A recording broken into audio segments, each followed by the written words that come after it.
lagi kenapa? Izin pramuka ya? Pramuka. Ekskul ya. Oke, ada lagi? Tiga orang ya. Untuk hari ini 3 orang yang tidak masuk. Sebelum kita belajar, ada baiknya kita berdoa dulu. Silakan kepada ketua kelas, kepada Zabina untuk memimpin doa untuk hari ini. Silakan. Mari kawan-kawan, sebelum kita memulai pelajaran, kita berdoa terlebih dahulu. Berdoa mulai. Selesai. Oke, sebelum kita lanjut hari ini, ada yang masih ingat nggak? Jenis-jenis manusia purba itu ada berapa? 3. Ada yang bisa angkat tangan? Oke, silakan Ibu Hafiza. Apa saja jenis-jenis manusia purba? Jenis manusia purba itu ada 3. Yang pertama, Pithecanthropus, saya dan Saurus. Oke. Yang kedua, Pithecanthropus. Yang ketiga itu Homo. Oke, kasih tepuk tangan dulu untuk Hafiza. Jadi benar, minggu kemarin kita sudah belajar tentang jenis-jenis manusia praksara. Itu ada 3. Yang pertama Meganthropus, kemudian yang kedua ada Pithecanthropus, dan yang ketiga ada Homo. Untuk hari ini kita lanjutkan materi pelajaran kita. Sudah Ibu tampilkan di depan judulnya, yaitu tentang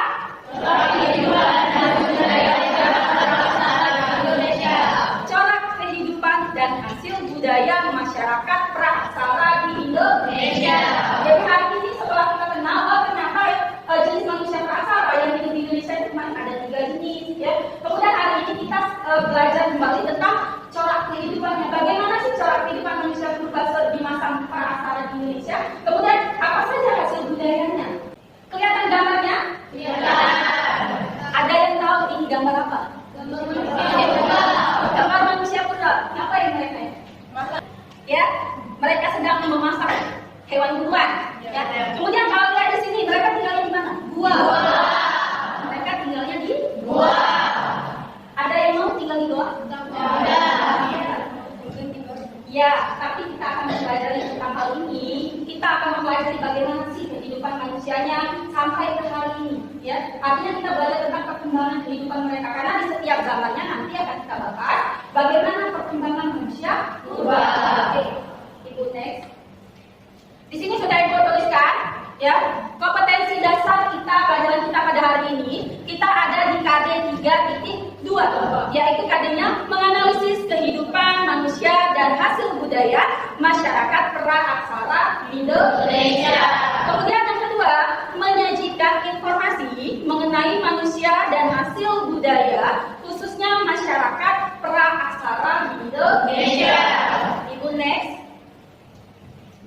Oke, nah, jadi ada 4 tujuan pembelajaran kita pada hari ini. Yang pertama itu adalah menganalisis corak kehidupan manusia praaksara di Indonesia dengan baik. Kemudian membandingkan hasil budaya masyarakat praaksara di Indonesia dengan baik. Kemudian nanti kita akan mengolah informasi mengenai kehidupan manusia dan hasil budaya masyarakat praaksara Indonesia dengan baik. Dan yang terakhir nanti akan kita sajikan.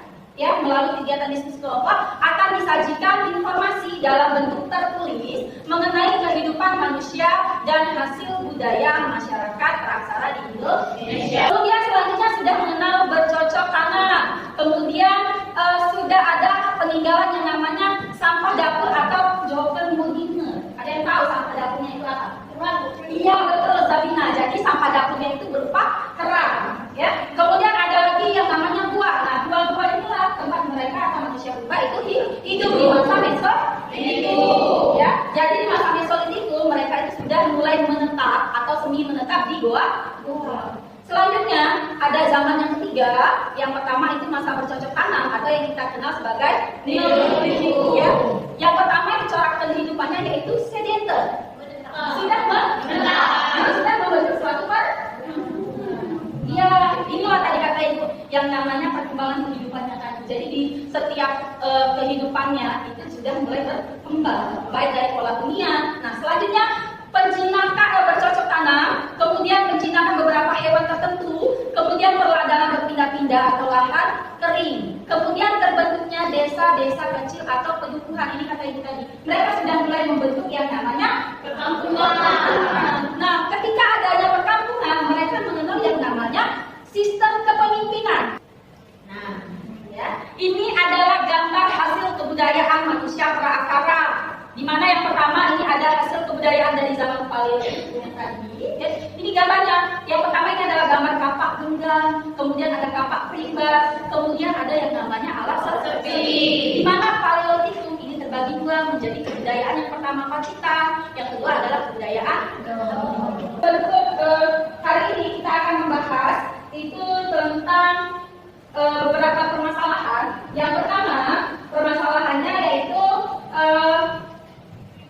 kalian diminta secara berkelompok itu untuk menganalisis corak kehidupan manusia pra-aksara pada masa Mesolitik, kenapa mereka tinggal di luar. Kemudian kalian akan membandingkan secara rinci tentang karakteristik kapak genggam atau chopper dan hasil budaya Paleolitik dan hasil budaya Mesolitik yaitu berupa kapak genggam Sumatera. Kemudian Ibu akan membagi kelompok untuk kali ini, ya.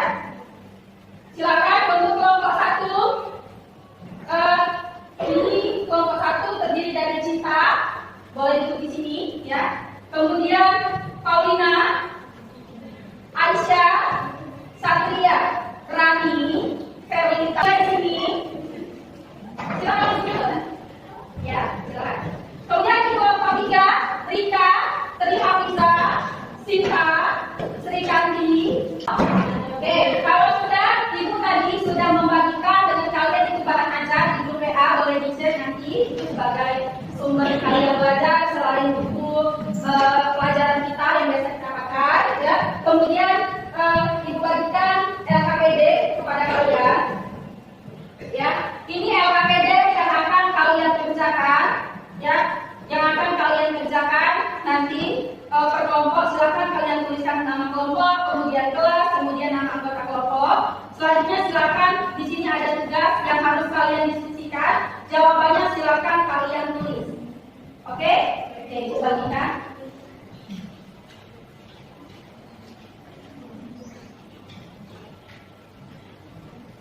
Ditulis dulu identitasnya.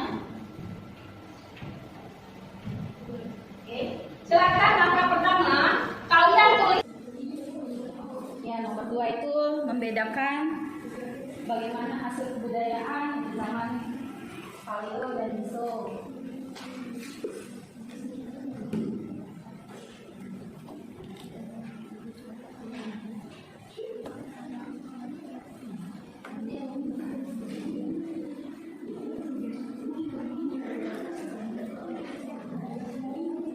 Baiklah, saya Tiana mewakili kelompok saya ingin menyampaikan hasil diskusi dari kami. Yang pertama, gambar di atas merupakan situs buah liar buah di NTT yang menunjukkan corak kehidupan masyarakat Praksara pada zaman Mesolitik. Selain tinggal di dalam gua, masyarakat Praksara juga tinggal tidak jauh dari sumber air. Analisislah mengapa mereka memilih bertempat tinggal di dalam gua dan dekat dengan sumber air. Alasan manusia purba memilih gua sebagai tempat tinggalnya adalah untuk menghindari cuaca buruk, karena hujan ataupun badai. Selain karena hal itu, mereka juga memilih tempat tinggal di gua untuk menghindari mara bahaya yang mengancam mereka. Alasan mereka tinggal di dekat sumber air karena di sana terdapat banyak sekali air dan sumber makanan, contohnya ikan, sehingga membuat mereka bisa bertahan hidup. Yang kedua, gambar di bawah ini merupakan alat hasil budaya dari zaman Paleolitik dan Mesolitik. Alat yang dihasilkan disesuaikan dengan kemampuan manusianya dan kepentingan dalam kehidupan sehari-hari. Bandingkan secara rinci ciri-ciri atau karakteristik dari kapak genggam super hasil budaya Paleolitik dan kapak genggam Sumatera Pebble hasil budaya Mesolitik. Yang pertama, ciri-ciri atau karakteristik dari kapak genggam super, yaitu terbuat dari batu dan boleh terbentuk secara spesifik. Pembuatannya juga masih kasar, bagian tajamnya hanya ada satu dan tidak tertakai sehingga digunakan dengan cara menggenggam. Yang kedua, ciri-ciri atau karakteristik dari kapak genggam Sumatera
akan dikumpulkan, Ibu cek karena waktunya sudah habis ya.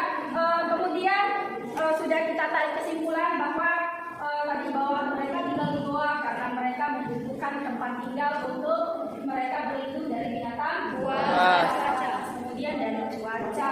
Seluruhnya jelas? Jelas. Paham semuanya? Paham. Oke. Bagaimana pembelajaran hari ini? Seru? Seru. Paham? Paham. Apa yang kalian pelajari hari ini?